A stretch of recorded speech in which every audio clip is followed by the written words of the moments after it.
Guys, welcome back to my YouTube channel. ನಾನು ನಿಮ್ಮ ಪ್ರೀತಿ ಅನಿತಾ. ಎಲ್ಲರೂ ಹೇಗಿದ್ದೀರಿ? ಎಲ್ಲರೂ ಚೆನ್ನಾಗಿದ್ದೀರಿ ಅಂತ ಅಂದ್ಕೊಂಡಿದ್ದೀನಿ.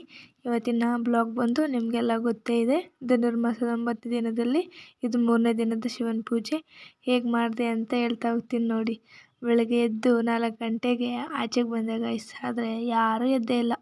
ಯಾಕಂತಂದರೆ ನಮ್ಮೂರಲ್ಲಿ ಧನುರ್ಮಾಸನೇ ಮಾಡಲ್ಲ ಗಾಯ್ಸ್. ಆದರೆ ನಾನು ಮಾಡ್ತೀನಿ. ನಾನೊಂಥರ ಡಿಫ್ರೆಂಟು. ಯಾರು ಮಾಡದೇ ಇರೋದೇ ನಾವು ಮಾಡೋದು ಅಂತ ಅಂದ್ಕೊಂಡು ನನಗೆ ನಾನೇ ಬಿಲ್ಡಪ್ ಕೊಡ್ಕೊಂಡು ಚಳಿ ಕಾಯಿಸ್ಕೊಳ್ಳೋದಂತ ನೀರಲ್ಲಿ ನಾರಸೋದಂತ ಬಂದೆ ಗಾಯ್ಸ್. ಆದರೆ ಸೌದೆಗೂ ಚಳಿ ಆಗ್ಬಿಟ್ಟು ನೀರಲ್ಲೇ ಎತ್ಕೋತಾ ಇಲ್ಲ. ಕಷ್ಟಪಟ್ಟು ಹಸಿ ಆಮೇಲೆ ಬಾಗಿಲು ತೊಳೆಯೋಕ್ಕೆ ಅಂತ ನಡ್ಕೊಂಡು ಬರ್ತೀವಿ.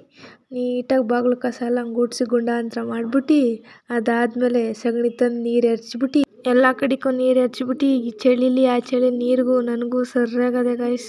ಅದಾದಮೇಲೆ ನೀಟಾಗಿ ತೊಳಿಬೇಕು. ನೀರು ನಿಲ್ದಂಗೆ ರಂಗೋಲಿ ಬಿಟ್ಟರೆ ಸಖತ್ತಾಗಿ ಕಾಣ್ಬೇಕು. ಹಂಗೆ ಅಲ್ಲಿಗೆ ಹಾಕ್ಬಿಟ್ಟು ಆಮೇಲೆ ತುಳಸಿ ಗಿಡಕ್ಕೂ ಸ್ವಲ್ಪ ಹಾಕ್ತೆ.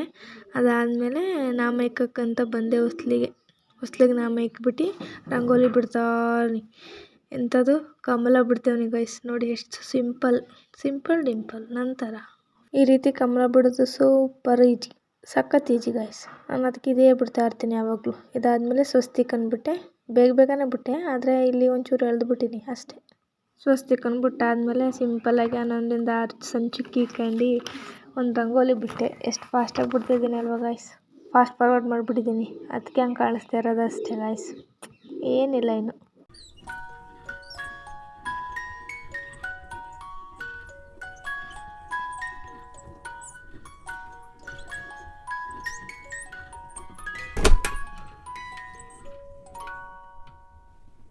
ರಂಗೋಲಿ ಹೇಗಿದೆ ಅಂತ ಕಮೆಂಟ್ ಮಾಡಿ ಗಾಯ್ಸ್. ನಂಗೆ ರಂಗೋಲಿ ಬಿಡೋದಂದರೆ ತುಂಬ ಇಷ್ಟ. ಆದರೆ ಇಂಥ ಸಿಂಪಲ್ ಆಗಿರೋ ರಂಗೋಲಿ ಮಾತ್ರ. ಅದಕ್ಕೆ ತುಳಸಿಗೂ ಅದೇ ಥರ ಸಿಂಪಲ್ ಆಗಿರೋ ರಂಗೋಲಿ ಒಂದು ಹಾಕ್ಬಿಟ್ಟು ಸಿಂಪಲ್ ಆಗಿರೋ ರಂಗೋಲಿ ಹಾಕಿ ಇಲ್ಲಿ ಕಾಣಿಸ್ತಲ್ಲ ಗಾಯ್ಸ್. ಎಲ್ಲ ಫುಲ್ ಕತ್ಲೆ. ಇನ್ನೂ ಬೆಳಕೇ ಆಗಿಲ್ಲ. ಅದೇ ಬೇಜಾರಲ್ಲಿ ದೇವ್ರ ಮನೆ ಒಳಗಡೆಗೆ ಬಂದು ದೇವ್ರ ಮನೆ ಸಾಮಾನೆಲ್ಲ ಎತ್ಕೊತಾ ಇದ್ದೀನಿ. ಬಳೆಗಳು, ಅಲ್ಲಿ ನಾನು ನಮ್ಮನೆ ದೇವ್ರ ಮನೇಲಿ 2 ಫೋಟೋ ಇವೆ ಚಿಕ್ಕದು. ಶಿವ ಮತ್ತು ಶ್ರೀಕೃಷ್ಣ, ರುಕ್ಮಿಣಿ ಮತ್ತು ಆಂಜನೇಯ ಇವರೆಲ್ಲರನ್ನೂ ಮಡಿಕೊಂಡಿದ್ದೀನಿ ನಾನು. ನನ್ನ ಜೊತೆ ಈ ಪಾರ್ಟ್ನರ್ಸ್ಗಳು ಇವರೆಲ್ಲ.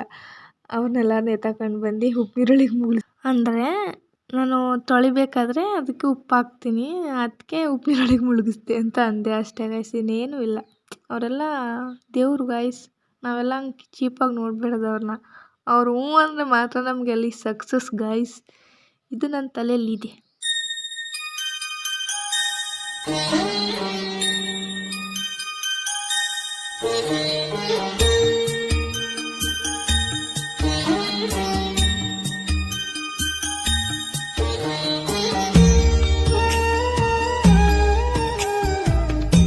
ನೀಟಾಗಿ ತೊಳೆದ್ಬಿಟ್ಟು ಮಡಗ್ಬಿಟ್ಟು ಅದಾದಮೇಲೆ ದೇವ್ರ ಮನೆಯೆಲ್ಲ ನೀಟಾಗಿ ಸಿಟ್ಕೊತಾ ಇದ್ದೀನಿ. ನಾನು ಯಾವಾಗಲೂ ದೇವ್ರ ಮನೇನ ಬಟ್ಟೆಲೇ ಸಿಟ್ಟೋದು ಗಾಯ್ಸ್. ಯಾವುದೇ ರೀತಿ ಮ್ಯಾಪ್ ಬಳಸಲ್ಲ. ಅದಾದಮೇಲೆ ಮನೆ ಕಸ ಎಲ್ಲ ಗುಡಿಸ್ಕೊಂಡು ಎಲ್ಲನೂ ಇದನ್ನೂ ಸಹ ಬಟ್ಟೆಲೇ ನಾನು ಒರೆಸೋದು. ತುಂಬ ಡಿಸಿಪ್ಲಿನ್ ನಾನು ಗಾಯ್ಸ್. ಹೇಳಂಗಲ್ಲ, ಮಾಡ್ತೀನಲ್ಲ ಹಂಗಂಗೆ ನೋಡ್ತಾ ಇರಿ. ಎಲ್ಲ ಒರೆಸಾದ್ಮೇಲೆ ಮ್ಯಾಟ್ ಹಾಕ್ಬಿಟ್ಟು ನಾನು ಸ್ನಾನಕ್ಕಂತ ಹೋದೆ. ಸ್ನಾನಕ್ಕೆ ಒಂದು ಸೀಕ್ರೆಟ್ ರೆಮಿಡಿ ಯೂಸ್ ಮಾಡ್ತೀನಿ ನಾನು. ನೀವು ಬೇಕಂದರೆ ಕೇಳಿ. ನಾನು ಸ್ನಾನ ಮಾಡಿ ಬರೋ ಅಷ್ಟರಲ್ಲೇ 5:15 ಆಗೋಗಿತ್ತು ಗಾಯ್ಸ್. ಎಷ್ಟು ಬೇಗ ಟೈಮ್ ಆಯಿತು ಅಂತಲೇ ಗೊತ್ತಾಗಿಲ್ಲ. ಅದಾದಮೇಲೆ ನಾನು ನೈವೇದ್ಯಕ್ಕೆ ಇವತ್ತು ಹಾಲು ಖೀರ್ ಮಾಡ್ತಾಯಿದ್ದೆ. ನನಗೆ ಎಷ್ಟು ಬೇಕು, ಎಷ್ಟು ಜನ ನಾವು ಇದ್ದೀವಿ ಅಷ್ಟರ ಮೇಲೆ ನಾನು ಹಾಲು ಖೀರ್ ಮಾಡಿಕೊಂಡೆ. ನೀವು ನಿಮ್ಮ ಮನೆ ಅಳತೆಗೆ ತಕ್ಕಂತೆ ಮಾಡ್ಕೊಳ್ಳಿ. ಸುಮ್ಮನೆ ಹೆಚ್ಚಾಗಿ ಮಾಡಿ ವೇಸ್ಟ್ ಮಾಡಬೇಡಿ. ಅದಾದಮೇಲೆ ಎಲ್ಲನೂ ಮಾಡಾದಮೇಲೆ ದೇವ್ರ ಫೋಟೋ ಎಲ್ಲ ಒರೆಸಿ ನಾಮ ಇಕ್ಕಬೇಕಿತ್ತು. ಅದಕ್ಕಾಗಿ ದೇವ್ರ ಮನೆಗೆ ಬಂದು ಎಲ್ಲ ಫೋಟೋನ ಮಡಗ್ತಾಯಿದ್ದೀನಿ. ಬಳೆಗಳು ಮೆತ್ತಗೆ ಮಡಗಬೇಕು ಗಾಯ್ಸ್, ಇಲ್ಲ ಒಡೆದಾಕ್ತಾರೆ. ನಮ್ಮ ಮಮ್ಮಿ ದೋಣಿ ತಗೊಂಡು ಬರ್ತದೆ. ಬಳೆ ಎಲ್ಲ ಮಡಗಿ ಆಂಜನೇಯ ಮತ್ತು ಶ್ರೀಕೃಷ್ಣ ಮತ್ತು ರುಕ್ಮಿಣಿ ಜೊತೆಲೇ ಇರೋದು ಅಂಥದ್ದು. ಮರದಲ್ಲಿ ಕೆತ್ತಿರೋಂಥ ಫೋಟೋ ಇರೋದು. ಅದು ಯಾರೋ ಗಿಫ್ಟ್ ಕೊಟ್ಟಿದ್ದು. ಅದಾದಮೇಲೆ ಅದಕ್ಕೆಲ್ಲ ಗಂಧ ಇಕ್ತೀನಿ. ಗಂಧ ಯಾವುದು ಅಂದರೆ ಮಹದೇಶ್ವರನ ಬೆಟ್ಟದಲ್ಲಿ ಕೊಡ್ತಾರಲ್ಲ ಗಾಯ್ಸ್, ಪ್ರಸಾದ ತಗೊಂಡಾಗ ಒಂಥರ ವಿಭೂತಿ ಕೊಡ್ತಾರೆ. ಅದೇ ನಾನು ಇಕ್ಕೋದು. ಅದು ಗಂಧ ಥರನೇ ಇರ್ತದೆ. ಸೊ ಅದಕ್ಕೆ ಅದನ್ನೇ ಯಾವಾಗಲೂ ಇಕ್ಕೋದು. ರಾಘವೇಂದ್ರ ಸ್ವಾಮಿಗಳು ಮತ್ತು ನಮ್ಮನೆ ಫೋಟೋಗಳಿಗೆಲ್ಲ ಅದೇ ಇಕ್ಕೋದು. ಕುಂಕುಮ ಇಕ್ಕಲ್ಲ ನಾನು, ಬರೀ ಇದೇ ಇಕ್ಕೋದು, ಗಂಧನೇ ಇಕ್ಕೋದು. ಇದಾದಮೇಲೆ ಶಿವನಿಗೆ ಅಭಿಷೇಕ ಮಾಡೋಕ್ಕೆ ಅಂತ ಇವತ್ತು 5 ಥರ ಪಂಚಾಮೃತಗಳನ್ನು ಬಳಸಿದ್ದೀನಿ. ಅದು ಯಾವುದ್ಯಾವುದು ಅಂದರೆ ಮೊದಲನೇದು ಹಾಲು, ಅದಾದಮೇಲೆ ಸಕ್ಕರೆ, ಅದಾದಮೇಲೆ ಬಾಳೆಹಣ್ಣು, ತುಪ್ಪ, ಕೊನೆಯಲ್ಲಿ ನೀರಾಕಿ ನೀಟಾಗಿ ಶಿವನ 5 ರೀತಿಯ ಅಭಿಷೇಕ ಮಾಡಿದ್ದೀನಿ ನಾನು.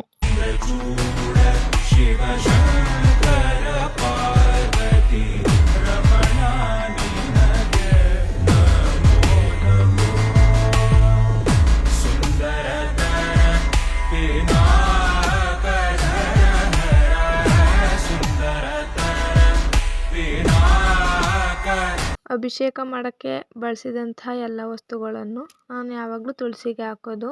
ಇನ್ನೊಂದಂದರೆ ಹರಿಯೋ ನೀರಿಗೆ ಬಿಟ್ಟರೆ ಇನ್ನೂ ತುಂಬ ಒಳ್ಳೆಯದು. ನಾನು ಕೆರೆ ಹುಡಿಕೊಂಡು ಹೋಗೋಕ್ಕಾಗಲ್ವಲ್ಲ, ಸೊ ಅದಕ್ಕೆ ತುಳಸಿಗೆ ಯಾವಾಗಲೂ ಹಾಕ್ತೀನಿ. ಅದಾದಮೇಲೆ ಶಿವನಿಗಂತ ಪ್ರತ್ಯಕ್ಷವಾಗಿ ಕೆಳಗಡೆಗೆ ಹೂವನ್ನು ಹಾಕಿ ಅದ್ರ ಮೇಲೆ ಶಿವನ ಇಡ್ತೀನಿ ಯಾವಾಗಲೂ.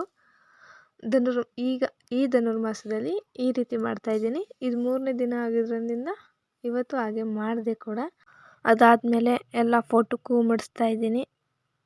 ಎಲ್ಲ ಫೋಟೋಕ್ಕೂ ಯಾವ ಹೂ ಮಾಡಿಸಿದ್ದೀನಿ ಅಂದರೆ, ನಾನು ಯಾವುದೇ ಕಾರಣಕ್ಕೂ ದುಡ್ಡು ಕೊಟ್ಟು ಹೂವನ್ನ ತರಲ್ಲ. ಮನೆಯಲ್ಲಿ ಹತ್ರ ಇರೋವಂಥ ಹೂಗಳನ್ನೇ ಯಾವಾಗಲೂ ಮಾಡಿಸೋದು. ಇವತ್ತು ಆ ಹೂವು ಹೆಸರು ಮೂಗು ದಾಸವಾಳ ಅಂತ. ಹೆಸರೇ ವಿಚಿತ್ರ. ಅದರದ್ದು ಹೂ ಅಳ್ಳಲ್ಲ, ಅದೇ ಥರ ಮೊಗ್ಗು ಥರ ಇರುತ್ತೆ. ಶಿವನಿಗೆ ಮಾಮೂಲಿ ಎಕ್ಕದ ಹೂವನ್ನೇ ಮಾಡಿಸಿದ್ದೀನಿ.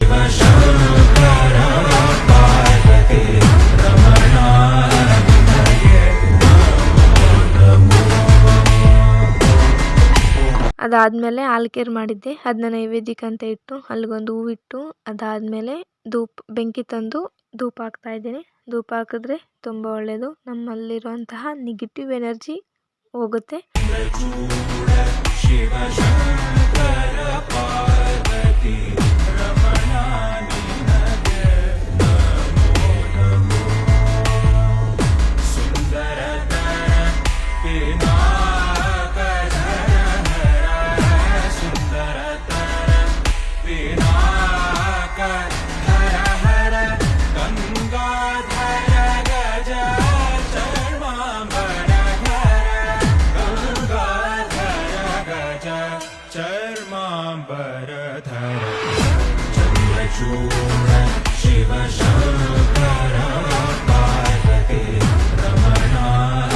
ಶಿವನಿಗೆ ಪೂಜೆ ಮಾಡಿ ಆದಮೇಲೆ ತುಳಸಿ ಮತ್ತು ಸೂರ್ಯನಿಗೆ ಯಾವಾಗಲೂ ಪೂಜೆ ಮಾಡ್ತೀನಿ. ಅವ್ರಿಗೆ ಪೂಜೆ ಮಾಡ್ತಾ ನಾನು ವಿಡಿಯೋನ ಮುಗಿಸ್ತಾ ಇದ್ದೀನಿ.